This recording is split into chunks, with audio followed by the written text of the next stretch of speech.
Jadi ini kan bukan sifatnya bukan aneh sebagai moderator, Mbak Pipit Iya. sebagai narasumber, enggak, kita sebagai tektokan aja gitu. Makanya aneh sengaja nggak ngirimin apa pertanyaan-pertanyaan biar apa ya, jawaban itu murni dari pemikiran kita aja. Tapi aneh udah ada pertanyaan sih sebenarnya. Udah Oke. ada pertanyaan. Cuman Kalau teman yang mau bertanya boleh ya. ya yang kalau yang nonton yang mau bertanya juga monggo gitu. Nah, jadi oke Bismillah aja ya biar nggak usah lama-lama. Ini kan baru pertama jadi nggak perlu berat-berat gitu. Hmm. Aneh eh, langsung ke mukadimahnya aja. Kan ini dari 2022 sampai sekarang sih. Yang terakhir kemarin itu yang diisukan mentor aneh kebetulan jadi kaget juga gitu. Motivasi-motivasi gimana ngurus bisnis dan keluarga itu aneh ikutin loh kok tiba-tiba gitu juga. Nah, tapi sebenarnya aneh itu kenapa alasan aneh pilih hukum keluarga itu punya sejarahnya. Ya sedikit aneh ceritain di story tadi sih. Sejak 2014 ngelihat orang yang berantem gitu di pondok, di Gontor kan nyatu sama penduduk gitu, ngelihat yang kayak gitu. Yang 2017 itu ini yang aneh bikin nggak mikir apa, nggak ngira-ngira gitu. Jadi pas aneh teman itu lagi naik motor keluar. Ini ceritanya di Batam lagi ngabdi, lagi keluar siang-siang itu ada tempat baru dibangun mall. Kalau baru dibangun mall kan biasanya depannya itu masih berdebu bekas-bekas semen. Nah di situ ada ada bapak-bapak, ibu-ibu, satu orang ya, satu bapak, satu ibu. Itu bapaknya itu kayak lagi marah-marah gitu, diliatin banyak orang. Terus ibunya ini kayak ketarik sama bapaknya itu sampai keseret-seret. Jadi ibunya itu kayak pakai daster gitu, sampai apa bajunya itu kena debu-debu, ya itu debu-debu semen gitu. Di belakangnya masih ingat banget aneh itu anaknya perempuan pakai kacamata nangis mohon, wah udah selesai gitu. Aneh ngeliatin ini kenapa gitu, kok bisa ini, kenapa kok keluarga bisa sampai segitunya gitu.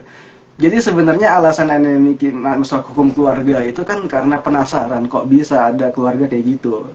Nah makanya sampai yang 2020 itu ada wali santri yang ngechat aneh juga curhat soal dia nikah sama suami secara siri, jadi suami sirinya. Nah awalnya biasa-biasa aja sampai ternyata istri sah dari suaminya ini udah tahu, oh kamu poligami ya, si nikah siri sama cewek lain. Abis itu si wali santri yang curhat ke aku ini ditinggalin sama suaminya. Nah hal-hal seperti itu udah terjadi sebenarnya di Indonesia dari 1950-an gitu kan. Dari sejarah terciptanya BP4 itu kan karena keresahan ini ya, keresahan rumah tangga yang retak gitu. Nah sampai sekarang yang paling bikin viral dan paling banyak menginfluence adalah kok banyak terjadi di artis-artis itu. Nah menurut Mbak Pipit nih, mukodimahnya nih, melihat hal-hal seperti ini tuh kayak gimana? Karena ini artis nih yang bikin viral nih. Kalau orang-orang biasa kayaknya nggak bakal deh. Iya kan? Di zaman sekarang sih mungkin aja sih, Ustaz. Oke, ini waktunya saya ya. Bismillahirrahmanirrahim. Assalamualaikum warahmatullahi wabarakatuh. Mohon maaf sekali ya kan. Oke. Jadi ini nggak sih suaranya ada yang lain gitu nggak sih? Nggak dong. Jelas Nah, suaranya. nggak jelas kok. Jelas. Jelas kok. Oke, kalau beberapa tadi dari Mukadimah Ustadz Salam, kalau yang saya tanggapi mungkin yang pertama, eh, kenapa sih isu perselingkuhan, poligami ini tuh marak banget belakangan ini dibicarakan gitu, apalagi artis-artis tuh banyak banget sekarang yang bercerai karena perselingkuhan dan lain sebagainya, dan dalam beberapa waktu ini mungkin ya banyak banget artis yang tunggu ya, ada suara lain, nggak apa ya. Ngomong aja, jelas kok. Jadi maksudnya sebenarnya kalau tadi Ustaz Salam bilang ini tuh kalau nggak artis yang memulai, mungkin masalah perselingkuhan poligami ini nggak terlalu terkenal. Tapi kalau hemat saya di zaman yang apa-apa serba sosial media ini, bahkan orang biasa pun kita tuh bisa tahu gitu masalahnya di mana, di daerah mana, dengan apalagi netizen ini kan sangat antusias gitu ya dengan masalah-masalah rumah tangga orang lain gitu. Jadi perselingkuhan poligami ini tidak hanya bisa diviralkan oleh artis, tapi juga masyarakat sipil pun bisa gitu.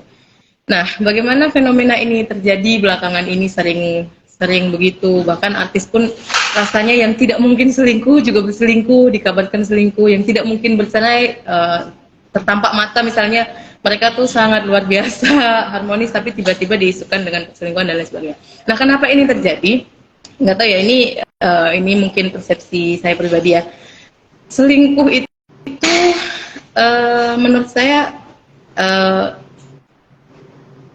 pilihan untuk melakukan kesalahan dengan sadar. Yang itu dilakukan bisa dari istri, bisa dari suami, bisa dari keduanya gitu. Jadi makanya saya tadi nulis juga di lini masa Facebook saya bilang 2 kesalahan laki-laki yang nggak bisa diampuni menurut saya ya ketika kita sudah berumah tangga, itu 1 perselingkuhan, yang kedua KDRT, karena 2 kesalahan ini tuh benar-benar dilakukan dengan sadar. Nggak ada ceritanya selingkuh khilaf, nggak ada ceritanya memukul istri khilaf tuh. Bagi saya pribadi ya, dua kesalahan itu tidak bisa diampuni. Makanya dan salah satu yang menjadi isu kita yang sering kita bahas di kelas magister hukum keluarga ya, salah satunya kan mengenai ceraian dan kehidupan rumah tangga. Jadi menurut saya masalah perselingkuhan ini hal yang masih sangat relevan untuk dibahas sampai zaman kapanpun, dan mungkin nggak akan ada habisnya. Nah, kita langsung ke tadi pengalaman-pengalaman yang Ustadz dapatkan di waktu nyantri di Gontor dulu ya. Ini mungkin juga yang buat Ustadz Salam akhirnya nggak nikah-nikah sampai sekarang. Aduh, jangan gitu. Itu ya. Itu mungkin ini hemat saya lagi ya. Maksudnya saya juga menikah baru 2 tahun mau 3 tahun ya. Baru mau 3 tahun, jadi banyak banget hal yang masih dipelajari juga. Tapi bagi saya rumah tangga itu memang akan ada aja terus masalah gitu loh Ustaz. Dan bahkan ibarat kata tempe yang kelembekan aja itu dalam rumah tangga itu bisa jadi masalah gitu. Itu juga yang selalu saya bilang ke teman-teman. Jadi kehidupan rumah tangga tuh benar-benar banyak banget masalahnya, dan mungkin masalah-masalah yang Ustadz alami tadi kok bisa ya ada keluarga yang begitu. Bahkan ada yang lebih dari itu juga ada gitu. Dan masalah-masalah perselingkuhan, poligami ini masih menjadi masalah yang terus mendominasi masalah-masalah rumah tangga gitu. Nah, kalau kita ngebahas tentang figur-figur tadi yang Ustadz sebutkan, ada salah satu pendakwah juga yang tiba-tiba poligami, kemudian digugat oleh istrinya, bercerai dan lain sebagainya. Sebenarnya ini bukan pertama kali beliau itu. Dulu mungkin ada yang tahu kasus Opik dulu ya kan. Beliau juga diam-diam poligami, kemudian digugat istrinya, bahkan istrinya marah besar mengungkapkan sumpah serapahnya ya kan. Jadi masalah kayak gini sebenarnya udah sering terjadi. Nah, yang menjadi pertanyaan besar kita, kenapa ya poligami secara diam-diam ini kebanyakan dilakukan oleh orang yang paham agama gitu? Apakah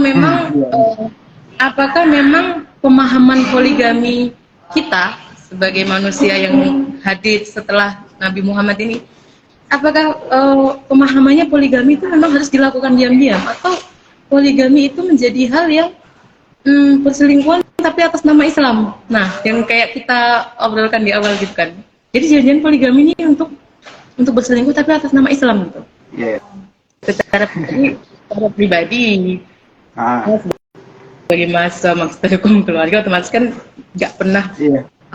nggak pernah membuat hukum atas poligami. Saya pribadi ya, saya nggak pernah bilang poligami itu wajib, sunnah, haram. Saya nggak pernah bilang, karena semua itu kan berawal dari niat dan pemahaman kita mengenai isi Al-Quran kan. Dan juga kalau misalnya innamal a'malu binniyat, kalau misalnya niatnya itu poligami adalah untuk menyenangkan syahwatnya, ya itu bisa jadi poligami itu haram hukumnya, bisa jadi.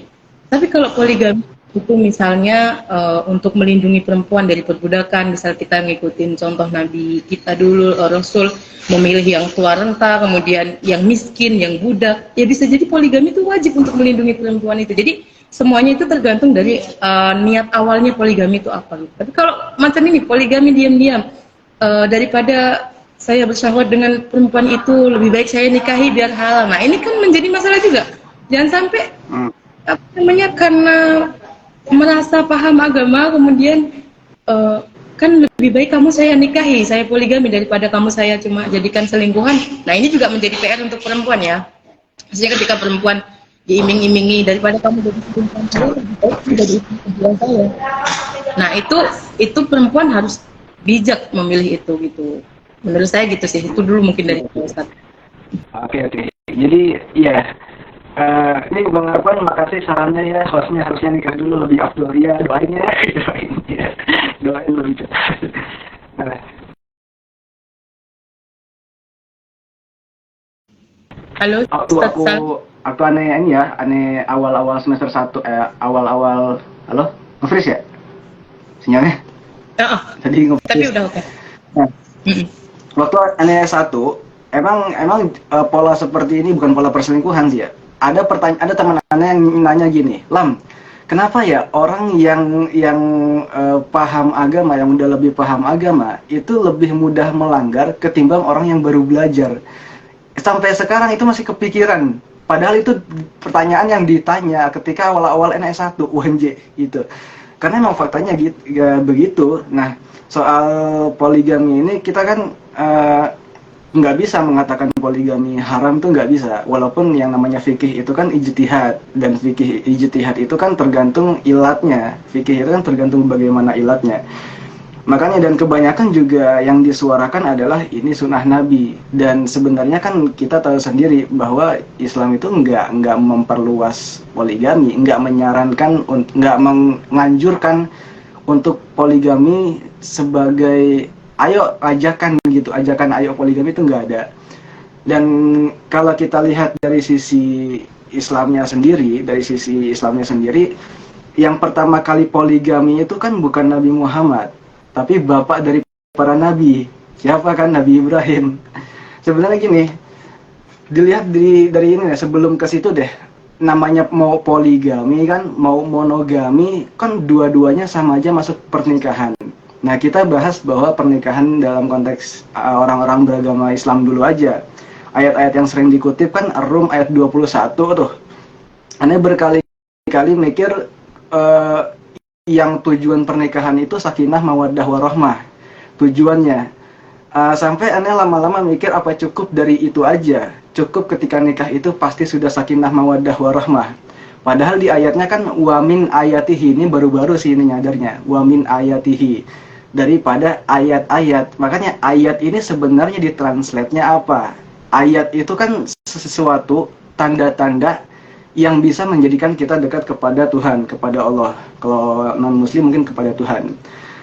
Artinya gini lah, tujuan daripada pernikahan itu yang pertama bukan untuk sakinah mawaddah warahmah, tapi dari kata ayat ini, kita kalau lihat tafsiran secara bahasa ya, bukan secara hadis dan tafsirnya itu, artinya bisa dimaknai bahwa sebenarnya sebelum seorang itu menikah, dia harus sudah selesai daripada visi misi hidupnya dulu.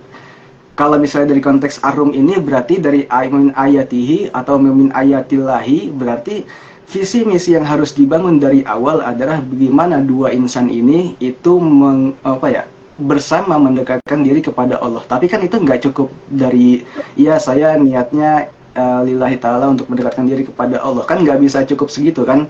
Visinya apa, kedepannya mau gimana, surah ekonominya gimana, hubungan mertua gimana, itu kan harus dipikirin juga. Dan itu bukan alasan Anda sampai sekarang belum nikah, enggak. Emang Anda pengen nyelesain dulu. Ntar habis selesai baru udah langsung. Nah, tapi ini juga yang udah Anda ternyata pikirkan dari dulu dan baru nyadar sekarang, ternyata emang segala sesuatu itu iya innamal amalu binniyat.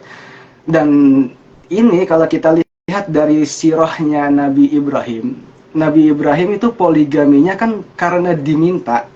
Kalau kita lihat di sirahnya itu gini, istri pertama namanya Sarah, tapi ternyata Sarah ini kan cantik luar biasa, sampai ketika di Mesir itu ini digoda oleh Raja Mesir, sampai Nabi Ibrahim berbohong bahwa kan Raja Mesir itu bilang semua yang udah beristri, yang udah punya istri, istrinya harus dikasih ke saya gitu, biar ya gitulah ke raja-raja. Nah, Nabi Ibrahim ketika sampai Mesir itu bohong, bilang ini saudara saya. Nah, saking cantiknya, si raja itu bilang, udah keluar, nggak peduli, kamu jadi ikut saya. Sampai kisahnya yang kita sering dengar, si rajanya itu tiba-tiba lumpuh, terus didoain lagi sama Nabi Ibrahim biar apa sembuh sampai 3 kali. Akhirnya dihadiahkanlah karena ngelihat ini bukan orang biasa nih, kamu pergi aja dari sini, saya takut kenapa-napa. Akhirnya setelah dari situ dihadiahkanlah seorang budak namanya Hajar. Nah, Hajarnya belum jadi istri, tapi dari poin tadi itu bisa dikatakan pertama, namanya Sarah, Siti Sarah itu cantik luar biasa sampai si raja itu tergila-gila.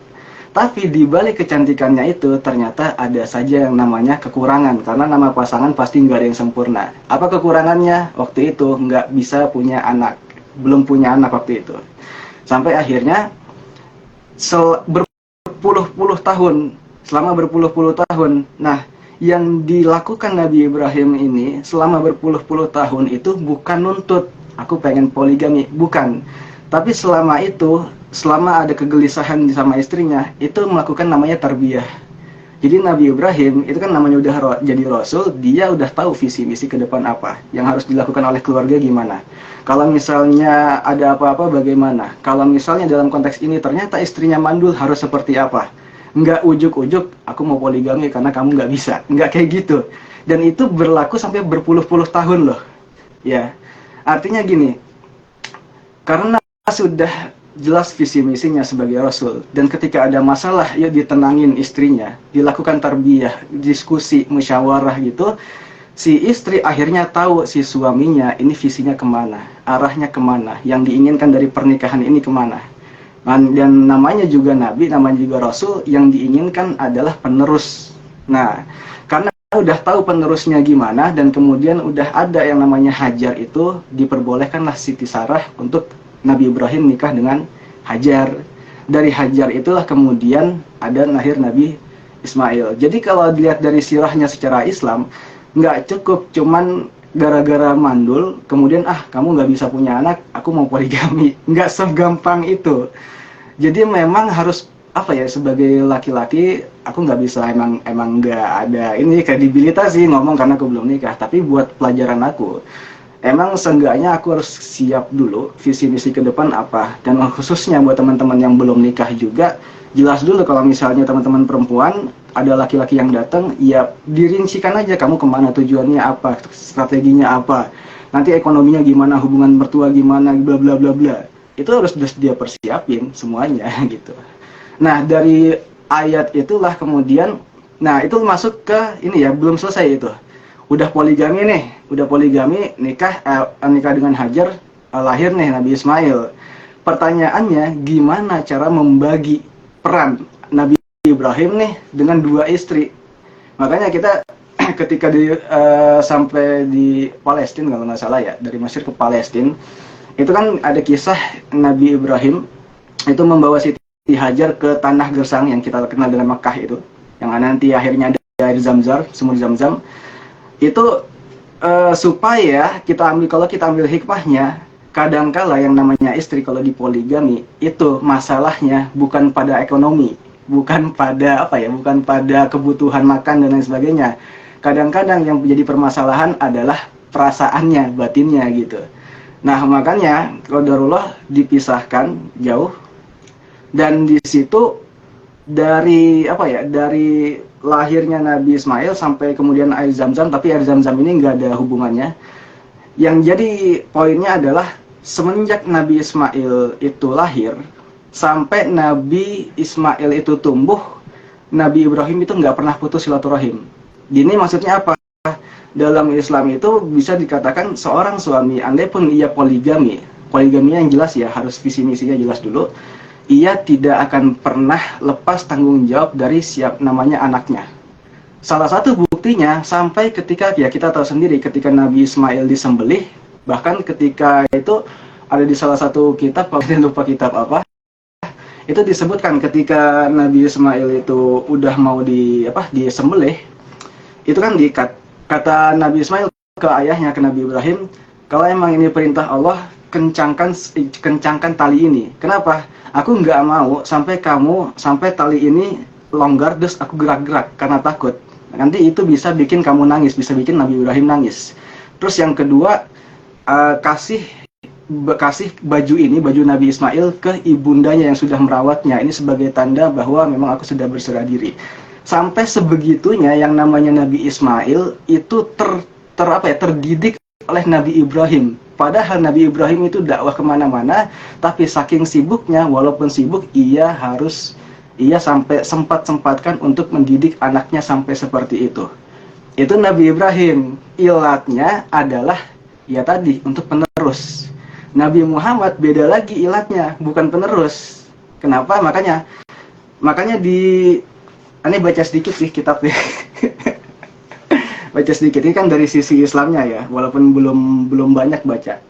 Jadi yang kita biasanya kan soal poligami, wa in khiftum alla tuqsitu fil yatama. Nah, di situ ini yang aneh baca, sebelum di ayat nikahilah 2, 3, 4 itu ada ayat wa in khiftum alla tuqsitu fil yatama. Artinya kalau misalnya kamu nggak adil terhadap anak yatim, yatimnya ini yang mana? Nah, kalau di kitab yang aneh baca ini, karena yatimatu jahiliyatu takunu fil hijri waliha, artinya anak-anak yatim yang perempuan. Maksudnya apa? Jadi ketika itu dalam ayat ini maksudnya di An-Nisa ayat 3 itu ngejelasin dulu di masa-masa jahiliyah itu anak-anak perempuan itu yang yatim yang perempuan, ia di pangkuan walinya. Tapi banyak ketika itu orang-orang yang ingin nikah dengan anak yatim itu. Anak yatim yang perempuan ini, si perempuan yang yatim ini. Kenapa? Limaliha mungkin karena kekuasaannya, hartanya, lijawali jamaliha karena dia cantik mungkin dan lain sebagainya.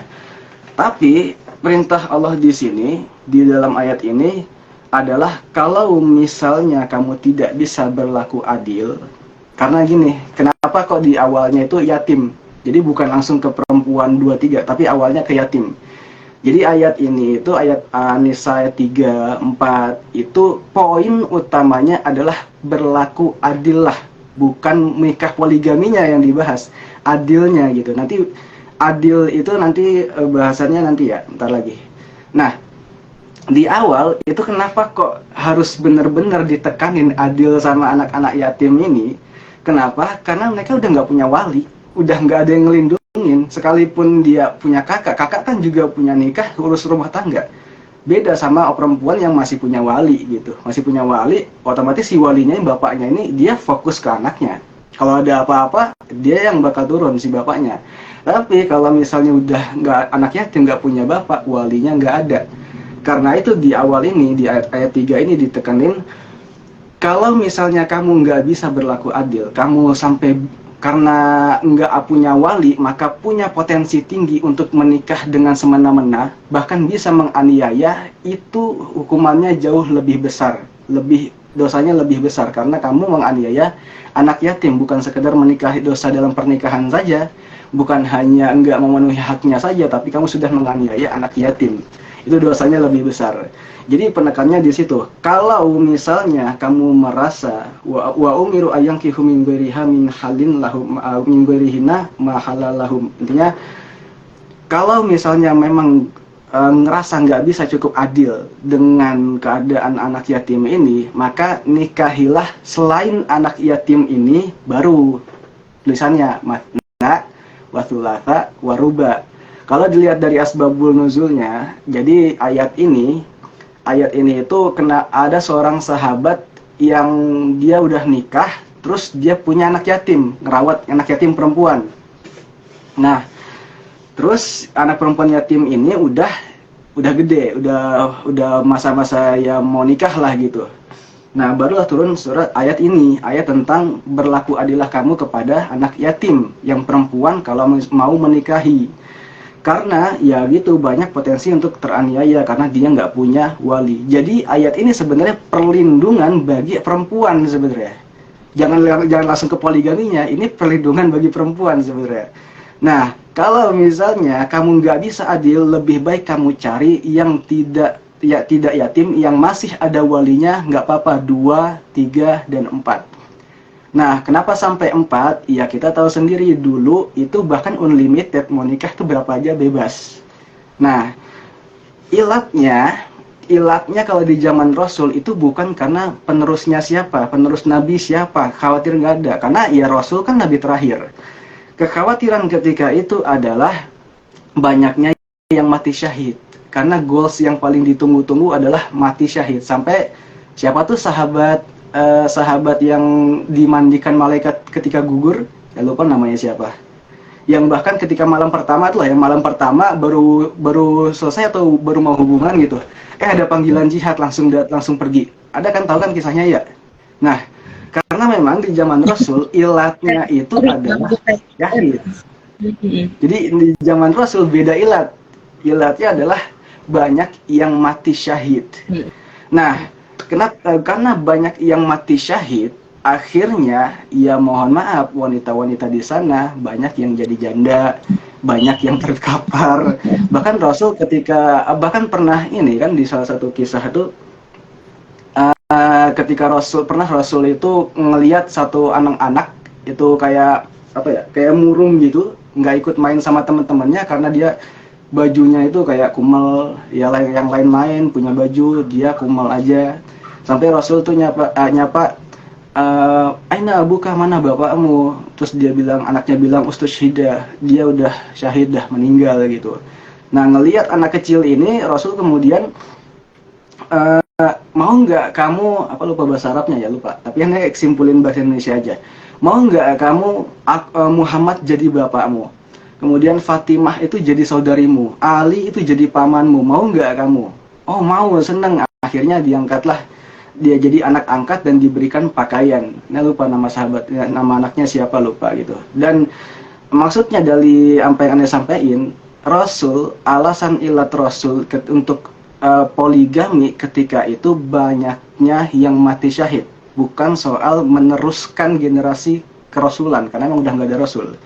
Nah, oleh sebab itu, bahkan yang Rasul nikahi itu kan justru kebanyakan yang udah tua-tua, mohon maaf, bahkan sampai saudah kalau nggak salah ya, yang istrinya yang udah tua, sampai ketika mau dilamar, mau dinikahin, itu bingung, ya Rasul aku udah tua, aku bakal bisa ngasih apa ke engkau ya Rasul, aku udah tua, nggak bisa. Kata Rasul apa, udah aku nikahin kamu.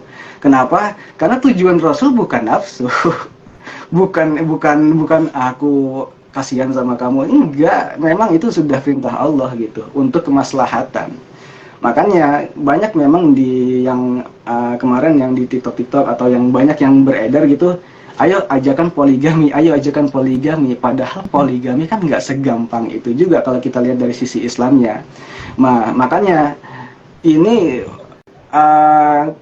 lihat dari banyaknya yang viral ini kan, kita nggak tahu pasti isi hati si pelaku gimana, tapi dilihat dari ilatnya dulu aja. Kalau misalnya poligami ini, jangan bicara boleh atau enggaknya, karena kita sebagai muslim udah pasti bilang boleh. Tapi yang jadi konteksnya itu bukan boleh enggaknya. Alasan kamu poligami itu ke apa? Kenapa harus diam-diam?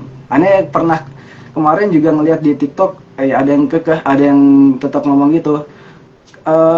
Ya kan Islam tetap boleh poligami, menurut kamu gimana bikin gitu? Ya aneh jawab aja, ya yang namanya fikih itu ada ilatnya. Sekarang aku tanya balik, yang mana yang lebih maslahat, mana yang lebih mudaratnya? Nikah poligami diam-diam atau poligami terbuka? Nah jadi gitu, itu sih. Jadi dari sisi Islamnya yang aneh coba temuin ternyata seperti itu. Gimana Mbak Pipit? Insight baru nggak? Master Salam. Saya sudah semua dengan iya, jadi nggak segampang itu sih poligami. Kalau ditanya salam mau nggak poligami? Enggak. Satu saja belum punya kok mau poligami saat ini. Nggak punya kepikiran. Oke. Yang pertama, tadi kalau bahas tentang sejarah Islam, sejarah peradaban Islam, sirahnya, ilatnya, semuanya sudah detail dengan Ustaz. Kalau saya lebih ke fenomena, saya poligami itu kan tadi ada alasan, kalau misal dari cerita Nabi Ibrahim zaman dulu dimulai dengan alasannya adalah karena perempuan istri pertamanya yang sangat cantik itu memiliki kekurangan, yaitu tidak memiliki keturunan. Meskipun itu Ya, tidak walaupun akhirnya nanti ini ya, walaupun meskipun akhirnya tidak nanti mengandung juga ya. meskipun tidak Mengandung Nabi Ishak. diperkenalkan oleh Nabi Ibrahim, tapi Ya. itu menjadi asumsi atau mungkin itu juga menjadi alasan tetapi tidak disampaikan oleh Nabi Ibrahim. Nah, asumsi itu sampai hari ini itu yang dijadikan oleh para pelaku poligami untuk melancarkan aksinya gitu. Jadi ada alasan ketika istrinya tidak bisa memberi keturunan, kemudian ketika istrinya bahkan sudah pun ada keturunan, sekarang ini kan di zaman sekarang kan ketika perempuan sudah melahirkan sesar 3 kali maka rahimnya harus diselamatkan, rahimnya harus diangkat biar aman dan lain sebagainya. Itu saja bisa menjadi alasan seseorang untuk tetap melakukan poligami jika memang ada keinginan untuk poligami ya, padahal anak sudah ada 3 misalnya. Jadi asumsi nggak bisa punya anak itu tuh bisa banget dijadikan alasan oleh orang untuk berpoligami. Nah, masalahnya kalau tadi Ustadz juga bilang kita sebagai muslim tuh sepakat bahwa poligami itu boleh. Kalau saya pribadi saya belum tentu Ustadz. Maksudnya gini, hukum itu terbentuk atas dasar tujuan dan niat tadi. Kalau bahasa Ustadz mungkin ilatnya kita lihat dulu. Jadi kalau saya berani bilang poligami itu haram ketika tujuan dari laki-laki ini berbeda, melenceng dengan apa yang diajarkan Islam. Tapi saya juga bisa bilang poligami itu sunnah, bahkan mungkin wajib ya, ketika itu dipenuhi oleh syarat-syarat yang disampaikan oleh Al-Quran itu dipenuhi dengan baik. Tapi masalahnya kalau kita bicara adil ini kan hal yang nggak bisa ditakar oleh nalar ya. Jadi kalau kita bicara adil, tidak akan pernah adil. Makanya disebutkan juga di Al-Quran, kalau nggak bisa menikahi 2, 3, 4, nikahilah 1 saja gitu. Nah, tapi kebanyakan orang, dan ini biasanya dilakukan oleh orang yang paham agama, itu adalah ayat yang terpotong 2, 3, 4. Nah, satunya ini disampingkan. Satunya ketinggalan. Ada yang menarik juga nih komentar dari teman-teman kita. Yang lebih paham agama biasanya lebih banyak khilaf, barangkali memang itu cobaan orang yang menuntut ilmu. Jadi menurut saya ya, ketika kita membahas tentang poligami dan kenapa itu cenderung dilakukan oleh orang-orang yang paham Islam gitu, menurut saya ini seuzon saya dengan mereka ya, seuzon saya dengan mereka. Mungkin bagi mereka lebih baik menikahi orang daripada berzina dengan orang gitu. Jadi mungkin juga bisa jadi yang pertama. Kemudian yang kedua, lebih baik berpoligami meskipun nanti akan ada masalah baru dengan istri pertama, akan ada hal-hal yang harus ditebus, tapi dia sudah tahu gitu cara memperbaikinya bagaimana dengan dalil-dalil yang sudah ada di kepalanya begitu. Menurut saya begitu ya. Itu saja sih mungkin Ustadz kalau dari saya. Ini juga karena saya hadir di sini sebagai figur perempuan dan istri begitu ya. Ini juga pesan juga sih menurut saya untuk perempuan-perempuan, baik itu istri pertama maupun istri yang akan orang yang akan dijadikan istri kedua, terutama orang yang akan dijadikan istri kedua. Ketika ada suami orang yang perempuan itu sudah menjalin hubungan dengan suami orang itu, kemudian diiming-iming saya akan menjadikan kamu istri kedua, bukankah itu lebih baik ketimbang kamu saya selingkuhin gitu. Itu tuh tolong itu tuh jangan jangan dikabulkan gitu. Tolong bijak lagi gitu.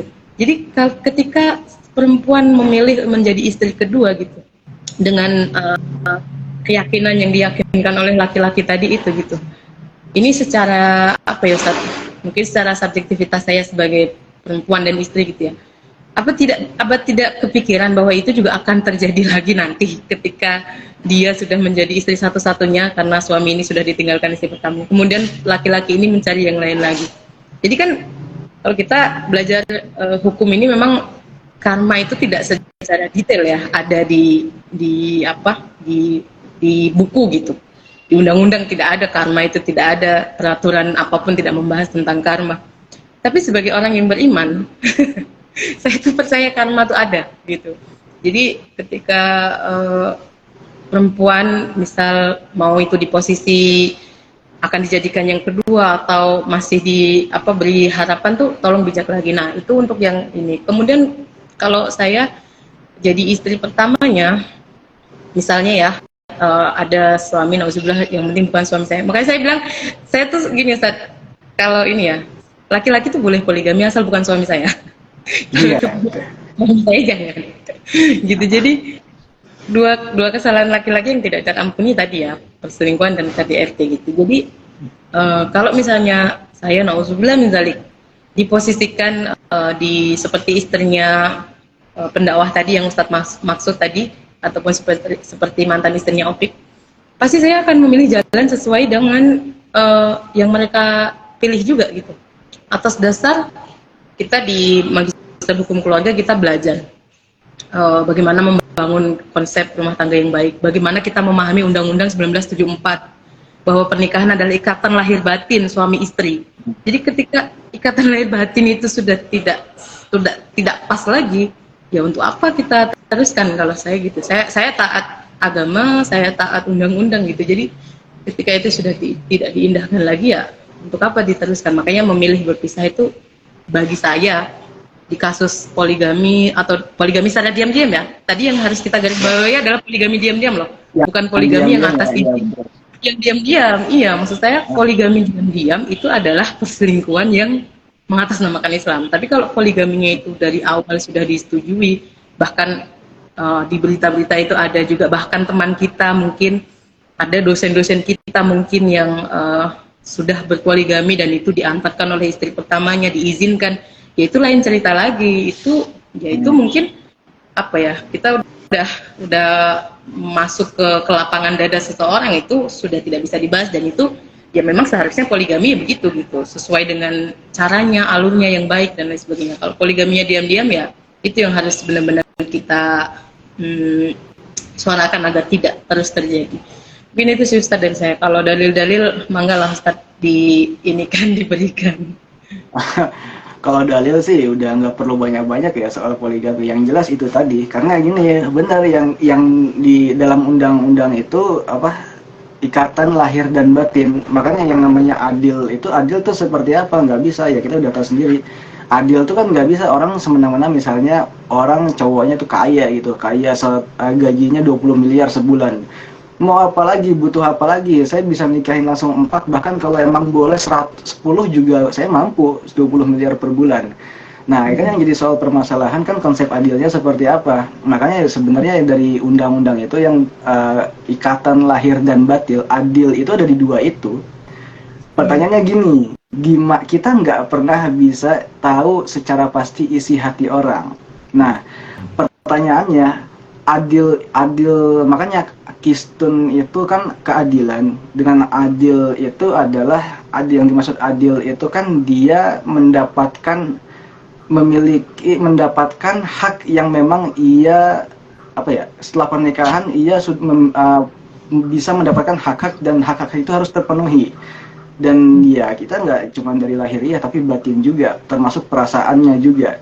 Pertanyaannya, makanya yang dititik beratkan dari ayat 3 ayat An-Nisa tadi, ayat 3 tadi adalah secara umum kalau misalnya kita nikah 2 saja itu sudah berat, apalagi 3, apalagi 4. Kita bacanya gitu. Maksudnya kenapa? Makanya di akhirnya wa in khiftum alla ta'tadilu fawahidatan. Makanya fawahidatun, atau makanya kalau misalnya nggak sanggup, takut berlaku adil, karena adil itu bukan dari harta aja. Perasaan si istri pertama gimana, dia ya namanya kita lihat sendiri. Gue nggak tahu ya, gue bukan perempuan, tapi nggak tahu sih, kadang-kadang kalau misalnya kita punya teman atau kenalan, kita nanya ke teman kita yang perempuan, kamu kenapa, terus tulisannya GPP, itu aja kita mungkin ini orang kenapa gitu, kenapa gitu, itu aja udah ribet loh. Apalagi kita bisa adil terhadap rasa itu, batinnya itu. Makanya sekarang ini kan karena udah pengaruh dari sosial media, memang kebanyakan orang-orang itu menaruh sebuah harapan, menaruh sebuah contoh, terutama bagi yang kaum jomblo yang belum nikah, itu biasanya punya role model tertentu yang pengen ia ikuti. Misal kita kanlah Reza Arab gitu, atau Desta gitu, atau siapa lagi yang ya si apa, Last Child Virgon itu yang udah lama banget. Ini juga ngefans lagi sama Steve Virgon. Lagunya hafal-hafal. Nah, tapi gini lah, problem kita itu sebenarnya di situ. Karena kalau misalnya soal poligami, ya udah, ya namanya hukum antara 5. Awalnya mengubah. nanti bisa jadi haram, bisa jadi halal tergantung situasi dan niat. Jadi kita nggak bisa memutuskan ada orang keluarga yang poligami, oh itu berarti udah melakukan keharaman, nggak bisa, kan itu udah privasi mereka. Yang kita katakan adalah kalau misalnya itu terjadi dalam diri kita, keadaan kita, nauzubillah ya, apakah memang terutama aku sebagai laki-laki, aku tuh pasti bakal pertimbangin, tapi aku nggak mau poligami ya, serius, ini sumpah nggak ada pikiran buat poligami. Maksudnya mau ngasih tahu aja. Dari sisi laki-lakinya aja, dari ayat-ayat yang aku pelajarin tadi, Al-Quran aja sudah men-trigger, berat loh, kamu mau nganggap enteng, ini berat loh. Bahkan udah di-trigger, kalau takut gak adil, mending satu. Bahkan satu aja, itu juga, kalau misalnya takut juga, satu, ya udah kamu nikahin budak pembantu, au ma malakat aimanuhum. Artinya satu aja itu bisa serius loh sebelumnya. Hah? Zaman sekarang kan tidak ada budak. Emang nggak ada budak, tapi dari kalau kita lihat konteksnya ini adalah penekanan bahwa satu aja belum tentu mudah loh. Itu loh maksudnya. Nah, jadi sekarang fenomenanya soal poligaminya kita clear aja. Nah, sekarang problematika anak muda sekarang adalah terutama yang masih jomblo, role modelnya itu ternyata banyak menggantungkan pada sosok tertentu. Dan ini kalau misalnya dibahas lebih panjang lagi, Anda bisa ngejelasin alasan kenapa sih seseorang itu butuh agama. Salah satunya adalah orang butuh sandaran. Menurut Mbak Pipit nih, terutama anggaplah Mbak Pipit ngasih tausiah nikah kan. Dia masih jomblo nih. Ya, menurut Mbak Pipit yang udah berkeluarga nih. Apa melihat fenomena anak-anak muda ini, melihat yang ia idolakan ternyata hancur ke rumah tangganya, padahal si yang jomblo ini, yang mengidolakan ini bentar lagi mau nikah misalnya, bentar lagi atau mau ngelamar adalah akhirnya ragu dan lain sebagainya. Pandangan Mbak Pipit atau sarannya gimana gitu? Oke.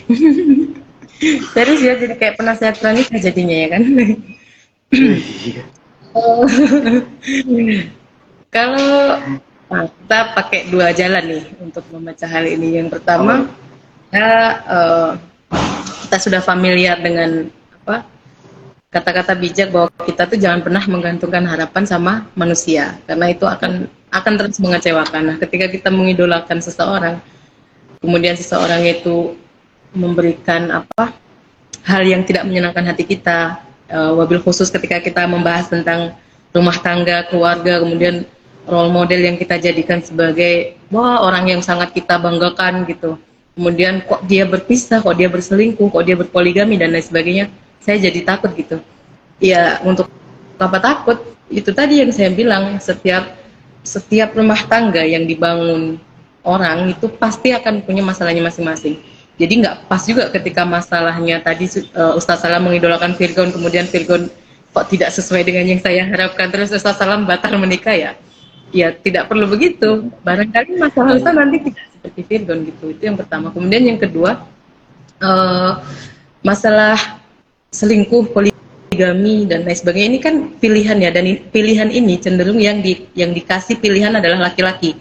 Meskipun perempuan juga tidak menafikan akan berselingkuh seperti yang 3 hari ini baru viral gitu kan. Bisa juga selingkuh itu dari perempuan. Tapi kebanyakan poligami dan selingkuh itu kan kesalahan atau perilaku yang dipilih oleh laki-laki. Nah, ini juga jadi hal yang harus Ustadz Salam tekankan juga gitu. Bagaimana menjadi laki-laki itu harus bijak sebelum membangun rumah tangga. Tadi Ustadz Salam bilang kita tuh harus clear dengan diri kita sendiri. Kita harus selesai dengan diri kita, baru kita membangun hubungan dengan pasangan kita gitu. Saya sepakat dengan hal ini, sepakat banget. Bahkan ketika orang itu kita meskipun belajar di UIN, kita sedang tidak berbicara bahwa pacaran itu haram dan lain sebagainya. Kita sedang tidak berbicara itu. Yeah. Tapi misalnya pun kita katakan ada laki-laki dan perempuan berpacaran lama pun kemudian memilih untuk menikah, itu belum tentu dalam pernikahannya itu sama dengan apa yang dilakukan pas pacaran gitu. Jadi ada banyak sekali kejutan ketika orang itu memilih untuk berumah tangga gitu. Jadi itu tadi, kalau misalnya ketakutan para jomblo nanti nikah bakal begini ya saya bingung ya jawabnya harus kayak gimana. Tapi kalau kita melandaskan segala sesuatu dengan iman, agama apapun itu, kita tidak menyebut agama A, B, C, tapi segala sesuatu kalau disandarkan dengan iman, saya rasa masalah-masalah ketakutan, kekhawatiran itu tidak perlu ada, karena kan selain kita sebagai manusia biasa yang hanya menjalankan tugas gitu, hidup di sini, itu kan sudah ada yang ngatur, sudah ada yang pasti membuat takdir baik gitu. Menurut saya gitu sih Ustaz. Mungkin itu jawaban so agamis, tapi itu perlu ditekankan gitu. Jadi agama manapun kalau kita meyakininya dengan iman, kita tahu hidup ini sebentar, pasti kita bisa memilih semuanya tuh dengan iman dan dengan ilmu. Itu sih Ustaz. Terus tadi Ustaz bahas tentang apa tadi? Apa ya? Tentang agama. Mungkin kita bisa diskusi di session kedua ya, kalau membahas tentang termasuk tadi pacaran. Ketika pacaran itu ada yang haram, ada yang boleh sebagai bentuk ta'aruf itu apa dan lain sebagainya. Bisa di Iya. Itu iya sih. Karena ya, terima kasih sarannya ya. Emang berarti pada akhirnya emang prinsip aneh nggak pacaran sih. Karena kalau dibilang kenapa nggak pacaran, bukan semerta-merta ya karena Islam melarang pacaran, enggak. Aneh punya alasan tersendiri gitu. Dan mungkin aneh bakal ceritain nanti kalau udah nikah dan bikin konten. Ya. Nah, tapi gini. Banyak pula yang ini kan. Enggak, emang aneh dari ini jujur ya, aneh mungkin baru belum banyak kasih tahu. Tapi emang dari awal S1, sebelum S1 bahkan. Sebelum S1 aneh bahkan udah ngomong ke orang tua, bapak aneh terutama, Pak, kira-kira kalau misalnya mau nikah gimana? Itu udah didiskusin dari awal S1. Makanya aneh S1 di UMJ itu sebenarnya aneh udah merekayasa perilaku aku. Makanya kadang-kadang kalau misalnya orang yang ketika S1 cuman kenal aneh di fakultas doang, dia nggak bakal pernah kenal aneh seutuhnya. Wah. Ya, aneh udah, karena ini udah ngerekayasa saya 1 poin 4 tahun harus gini apa yang dikejar gitu. Tapi dari yang apa yang Mbak Pipit sampaikan pada akhirnya adalah mungkin di masa lajang misalnya kita masih jomblo belum menikah itu adalah kita mempelajari bagaimana pola doa kita itu dikabulkan oleh Allah Subhanahu wa taala. Karena gini, ya bagus dari yang Mbak Pipit katakan bahwa yang namanya rumah tangga itu ya intinya adalah pasti selalu ada gonjang-ganjinya lah. Rasul aja kayak gitu apalagi kita. Nah, berarti kalau misalnya memang faktanya seperti itu dari kata Mbak Pipit yang sudah berumah tangga, artinya buat yang masih lajang, buat yang masih single, yang perlu kita latih adalah gimana kita bisa meyakinkan bahwa setiap takdir yang ditimpa kepada kita itu sebenarnya itu jawaban dari doa yang pernah kita utarakan, dan justru itu jalan agar doa kita itu tercapai. Misal kita ingin mendapatkan pasangan yang soleh dan lain sebagainya. Kemudian ternyata kita mendapatkan reaksi-reaksi atau keadaan-keadaan yang misalnya mohon maaf ternyata ekonomi keluarga tiba-tiba ambruk atau apa dan lain sebagainya, atau tiba-tiba di keluarga ada konflik yang kita mungkin secara nalar nggak ada nyambung-nyambungnya. Tapi bisa jadi kalau kita mau lihat secara iman, kita pernah mendoakan sesuatu loh. Artinya apa yang ini sejujurnya ini prinsip aneh ya. Prinsip aneh itu gini. Prinsip aneh yang udah aneh pegang semenjak 2017. Apapun yang terjadi dalam hidup aneh, yang terjadi dalam hidup kita, kalau itu bukan kita yang mengatur, bukan di luar jangkauan kita, artinya Allah yang mendatangkan, coba pikirkan, coba renungkan, ada pelajaran di situ yang justru kalau kita pelajari, kita bakal jadi lebih hebat ke depannya. Itu prinsip aneh dari semenjak tahun 2017. Nah, jadi dari yang Mbak Pipi sampaikan, buat yang masih single-single artinya adalah coba deh kita jangan berhenti untuk berdoa, jangan pernah berhenti untuk berharap, buatlah pencapaian-pencapaian baru, buatlah target-target baru, dan yang itu sejalan dengan apa yang kita mau. Kita ingin pasangan yang soleh, coba kita perbaiki diri. Gimana cara kita menjadi versi terbaik diri kita? Lakukan aja, pasti banyak cobaan-cobaan, tapi percaya aja cobaan-cobaan itu justru yang secara nggak langsung bakal merubah versi terbaik kita, merubah kita menjadi versi terbaik. Sehingga bisa jadi suatu saat kita bisa memfilter dari banyaknya orang, oh dia yang cocok, atas pengalaman-pengalaman yang kita udah lalui. Kok aneh bisa ngomong kayak gini ya, Pak? Berarti kan loh. Iya, tapi intinya mungkin gini ya. Ini teman-teman ada yang mau nanya tadi, dari tadi ada yang nanya ya. Oke. Tadi ada itu nanya. Itu Nabi Ibrahim Iya. mengatakan istrinya cantik, saudaranya nggak talak, nggak. Itu namanya bohong dalam keadaan darurat atau bisa namanya takiyah. Takiyah Hmm. itu berbohong, jadi apa yang dilisankan itu berbeda, bukan berbeda. Dilisankan itu berbeda dengan hati dengan tujuan yang sama, itu namanya takiyah. Tapi sekarang Hmm. disalahgunakan oleh Syiah. Nah, ada lagi nggak pertanyaan nih? Di Ada lagi. atas lumayan Mana Ustaz. tuh? Di Apakah atas poligami? Kita dari atas aja ya, kita coba baca-baca. Oh, ini Kita ada. coba baca-baca. Oh, mungkin yang dimaksud Ustadz Salam harusnya nikah dulu biar lebih afdol. Kemudian, Iya, iya. selingkuhan adalah dosa. Perceraian itu dibenci Allah. Apakah poligami jadi solusi? Tidak. Perceraian diganti. Poligami Bisa. jadi solusi, iya tergantung lagi. Jadi kalau nggak bisa dikatakan apa ya, nggak bisa oh ya poligami jadi solusi, nggak bisa segitunya gitu. Jadi butuh pertimbangan-pertimbangan matang karena gini, perceraian, makanya aku khawatirnya dengan viralnya perceraian gini kan, kalau misalnya kita ingin sangat mudah membuat sebuah kejahatan di tengah sosial, di tengah masyarakat, salah satu taktiknya adalah buat hal-hal yang mendekati kejahatan itu menjadi hal-hal yang biasa. Makanya aneh khawatir ya kalau misalnya udah sampai artis-artis ini dari tahun 2002 sampai sekarang udah banyak viral cerai, kemudian ada argumen ya kalau misalnya memang udah nggak cocok cerai aja, nanti lo itu bakal jadi gampang banget gitu cerai gitu. Juga jadi kan Khawatirnya begitu. kalau dari Gimana sini ya? kan perselingkuhan sama dengan dosa. Perceraian dibenci Allah. Apakah poligami jadi solusi? Jadi kan rumah tangga ini kan fokusnya tidak biar nggak selingkuh, biar nggak cerai maka poligami. Kan harusnya nggak gitu. Bagaimana mempertahankan rumah tangga dengan Bagaimana mempertahankan, ya. Jadi poin kan bagaimana Iya. mempertahankan rumah tangga dengan satu Ah. istri. Jangan selingkuh dosa, bercerai dibenci Allah. Ya udah poligami aja. Jadi dari situ ada kita untuk membangun Nggak gitu, ya. Undang-Undang 1974 itu sih kalau hemat saya. Ya, gitu ya. Jadi gini teman-teman ya, kita mau lihat dari apa dulu, dari segi Islam. Dari gini lah, Nabi Muhammad aja nggak poligami selama berapa tahun tuh? Sampai Khadijah wafat, ada lupa berapa tahun. Nabi Ibrahim aja semenjak berpuluh-puluh tahun dengan Siti Sarah aja nggak berpoligami. Padahal tahu Siti Sarah itu nggak bisa melahirkan anak ketika itu. Dan jadi kalau kita lihat dari sisi Islamnya, pertahankan dulu, cari diskusi, musyawarah. Makanya yang namanya pernikahan, ya kata orang-orang karena yang belum nikah, bahkan 80%-nya itu adalah ngobrol. Ya nggak bervisit, bener nggak? Yang namanya nikah itu 80% itu adalah ngobrol, komunikasi, dan itu harus terbuka. Jangan kalau misalnya aku suka sama dia daripada zina, poligami jadi solusi. Enggak, itu sama aja kamu sengaja meretakkan rumah tangga Anda. Iya, poligami itu halal, boleh, tapi jangan lupa ada hati seorang istri yang tersakiti.